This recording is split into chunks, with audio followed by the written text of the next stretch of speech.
What if I told you that the reason you keep sabotaging good relationships has nothing to do with the person you're dating and everything to do with a fear you don't even know you have? Stay with me for the next few minutes because I'm about to walk you through 5 signs that you are afraid of intimacy. And I want to be really clear before we start. This isn't about being cold or broken or unlovable. Fear of intimacy is a survival strategy. It's something you learned, usually a long time ago, usually for very good reasons. And once you see it clearly, you can start to change it. So let's get into it. Let's start with sign number 1. You fall hard and fast, and then you pull away just as fast. This is one of the most confusing patterns for people to recognize in themselves, because on the surface, it looks like the opposite of intimacy avoidance. You meet someone, and within a few weeks, you're convinced they're the one. You're texting constantly. You're fantasizing about the future. You feel this incredible high. And then, almost like clockwork, something shifts. You start finding flaws. You start feeling suffocated. You start creating distance, sometimes without even realizing you're doing it. Here's what's actually happening underneath that pattern. The intensity at the beginning isn't really about the other person. It's about the fantasy of connection, which feels safe because it's not yet real. The moment the relationship starts to require actual vulnerability, showing up consistently, being known on a deeper level, letting someone see you when you're not at your best, the nervous system interprets that as danger. So you self-sabotage. You find an exit. And you tell yourself a story about why it wasn't right, when really, it was starting to feel too right, too real, too close. If this sounds familiar, I want you to notice something the next time it happens. Pay attention to what changes right before you pull away. Often it's not something the other person did, it's that they got close enough to actually see you. Sign number 2. You use humor, sarcasm, or intellectualizing to deflect emotional conversations. This one is sneaky because it often gets rewarded socially. You're the funny one. You're the one who can talk about anything, who never seems rattled, who can turn a heavy moment into a joke before anyone gets too uncomfortable. People might even tell you they love how easygoing you are. But watch what happens the moment a partner tries to have a real conversation with you about the relationship, about their feelings, about something that hurt them. If your automatic response is a joke, a deflection, a "can we not do this right now," or a very articulate, very intellectual explanation that somehow avoids ever naming an actual feeling, that's not emotional maturity. That's often a defense mechanism. Humor and intellectualizing can be brilliant tools. They can also be walls disguised as personality traits. The tell is this: does the humor bring people closer to you, or does it consistently redirect the conversation away from anything vulnerable? If it's the latter, that's not who you are. That's a strategy you built to keep people at a manageable distance. Sign number 3. You're drawn to unavailable people. This is one of the clearest signs, and also one of the most painful to sit with, because it often doesn't feel like a choice. It feels like chemistry. You keep finding yourself attracted to people who are married, who live across the country, who are emotionally shut down, who've told you outright they don't want commitment. And somehow, the available, emotionally present people just don't do it for you. They feel boring. They feel like too much too soon. Here's the psychology behind that.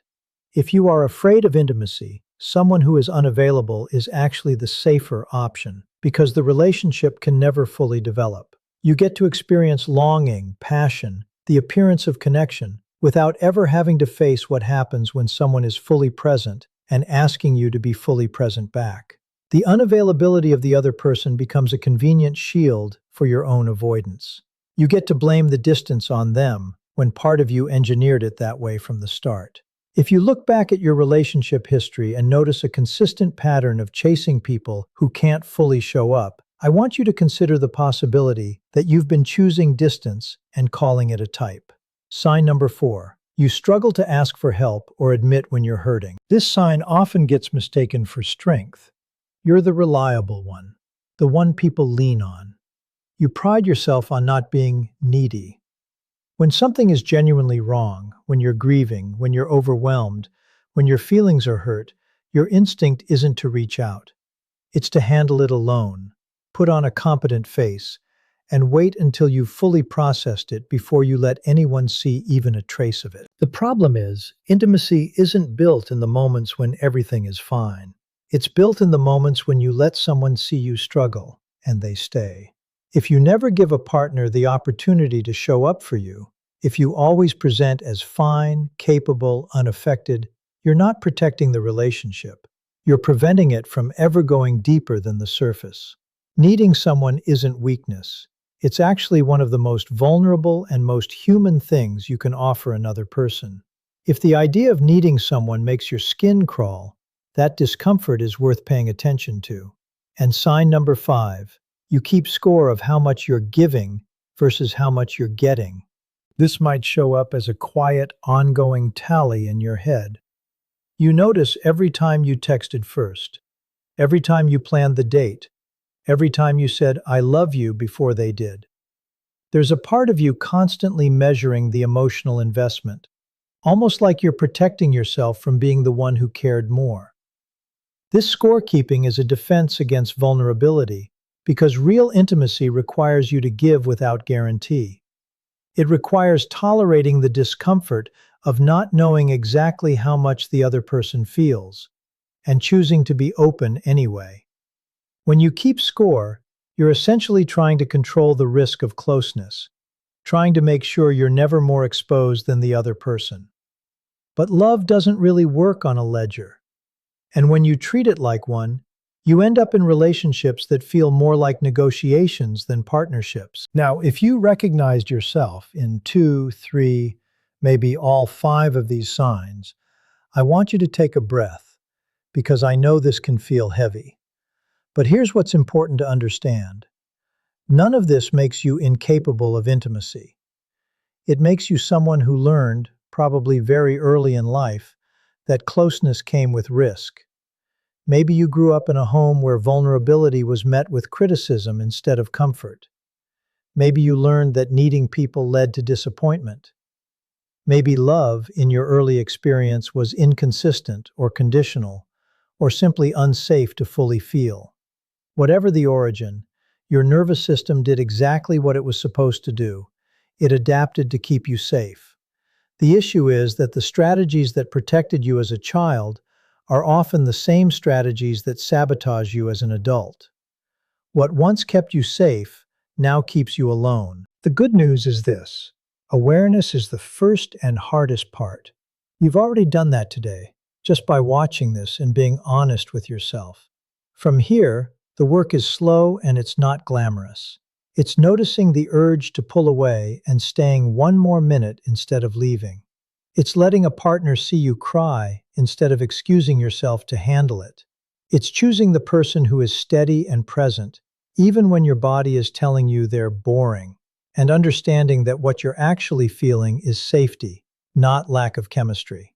It's tolerating the discomfort of being fully seen, over and over, until it stops feeling like danger and starts feeling like home. Fear of intimacy isn't a life sentence, it's a pattern. And patterns, unlike personality, can change. If this resonated with you, I'd love to know, which of these 5 signs hit closest to home? Let me know in the comments, and if you want more content like this, make sure you're subscribed, because we're going to keep going deeper into these patterns together.